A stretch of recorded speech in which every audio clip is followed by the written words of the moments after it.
সম্মানিত সুপ্রিয় দর্শক শ্রোতা দেশ ও প্রবাস থেকে যারা আমাদের সাথে সংযুক্ত আছেন, আমাদের ভিডিও দেখছেন অথবা শুনছেন, সবাইকে আন্তরিক প্রীতি ও শুভেচ্ছা জানিয়ে শুরু করছে আজকের প্রতিবেদন। বন্ধুরা, আজকের এপিসোডে আছে সুইট মিষ্টি অপরূপা বিউটি কুইন একটি আপু। তার জীবনের গল্প কথাগুলো আপনাদের মাঝে তুলে ধরার চেষ্টা করব। আপনাদের হাতে যদি সময় থাকে ভিডিওটা না টেনে দেখেন, বুঝতে পারবেন। আর এই আপুটির প্রতিবেদনে আসার কারণ সম্পর্কে আপনারা জানতে পারবেন। কথা না বাড়িয়ে পরিচয় করিতেছি। আসসালামু আলাইকুম। ওয়ালাইকুম আসসালাম। আসসালামু আলাইকুম। ওয়ালাইকুম সালাম। কেমন আছেন? এই তো আলহামদুলিল্লাহ ভালো আছি। আপনি ভালো আছেন? আছি, আল্লাহ রাখছে ভালো। ভালো আছেন, ভালো থাকবেন, ভালো থাকাই কামনা করছি। তবে এই যে শুনতে চাচ্ছি, প্রতিবেদনে কেন আসছেন আপনি? প্রতিবেদনে আসছি ভাইয়া ভালো একজন মনের মানুষের জন্য, যে দায়িত্ব সহকারে আমাকে নিবে, আমাকে ভালোবাসবে, এমন একজন মানুষের জন্য আসছি। যে আপনাকে নিবে, ভালোবাসবে, এমন একটা মানুষের জন্য প্রতিবেদনে আসছেন। পরিবারে আছে কে কে? আমার পরিবারে আপন বলতে কেউ নেই। আমার বাবা আছে আর আমি আছি। বাবা আর আপনি। হুম।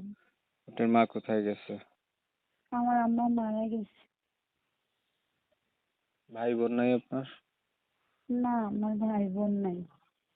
আপনার বাবা কি করে? আমার বাবা কিছু করে না, আগে দোকান ছিল, আব্বু অসুস্থ, এখন বাসায়। আপনার মা মারা যাওয়ার পরে বাবা বিয়ে করেনি? না, বিয়ে করে না। মা মারা গেছে 3 বছর হয়েছে। আচ্ছা আচ্ছা। আপনার বয়স কত? আমার বয়স 18-19 হবে। বিয়ে শাদী হয়েছে আগে? না না, বিয়ে হয় নাই। ভালো একজন মনের মানুষ পাইলে বিয়ে শাদী করে সংসার করবো, এই জন্য আশা এখানে। ছবি যেটা পাঠিয়েছেন এটা কার? এটা আমার। পড়ালেখা জানেন? জি, আমি SSC পাস। আচ্ছা, HSC পাস। এখন কি মনের মানুষ পেলে বিয়ে করবেন না প্রেম করবেন? আগে বিয়ে করব, বিয়ের পরে প্রেম করব। মানুষে আগে হচ্ছে প্রেম করে পরে বিয়ে করে। না, আমি আগে প্রেম করব না। প্রেম করা ভালো না। বিয়ে করে জামাইয়ের সাথে প্রেম করব। আহ, আচ্ছা।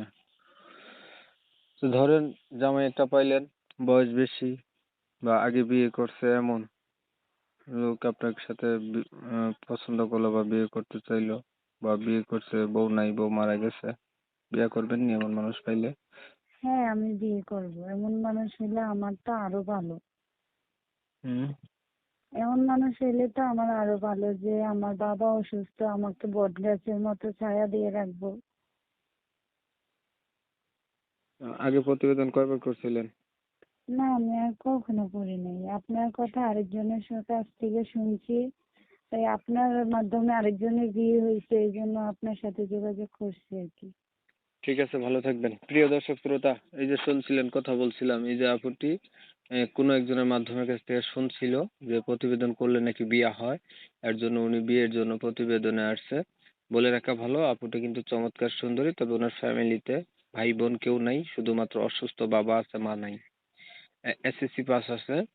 চেহারা ছবি আপনারা দেখতেছেন, অনেক সুন্দর। এখন প্রতিবেদনে এসে চাচ্ছে কোনো একটা মানুষ পাশে থাকবে, দায়িত্ব নেবে, বিয়ে করবে, মনের সাথে মন মিল খেলে বিয়ে শাদী কইরা নিবে আর কি। তো যারা হচ্ছে কিনা এনার সঙ্গে কথা বলতে চান, এনার কাছ থেকে নাম ঠিকানা জানতে চান, তারা চাইলে এনার নাম্বারে ফোন দিয়ে কথা বলে দেখতে পারেন। আমরা হচ্ছে ইউটিউবের কমিউনিটি গাইডলাইনের কারণে নাম ঠিকানা নিতে পারি নাই, আন্তরিকভাবে দুঃখ প্রকাশ করছি। অনেক সময় নিয়ে আপনাদের মূল্যবান সময় নষ্ট করে, ধৈর্য ধরে কষ্ট করে আমার চ্যানেলের সাথে থাইকা ভিডিও দেখছেন, সবাইকে জানি MSK টিভির পক্ষ থেকে অসংখ্য ধন্যবাদ। সবাই ভালো থাকবেন, সুস্থ থাকবেন। আল্লাহ হাফেজ।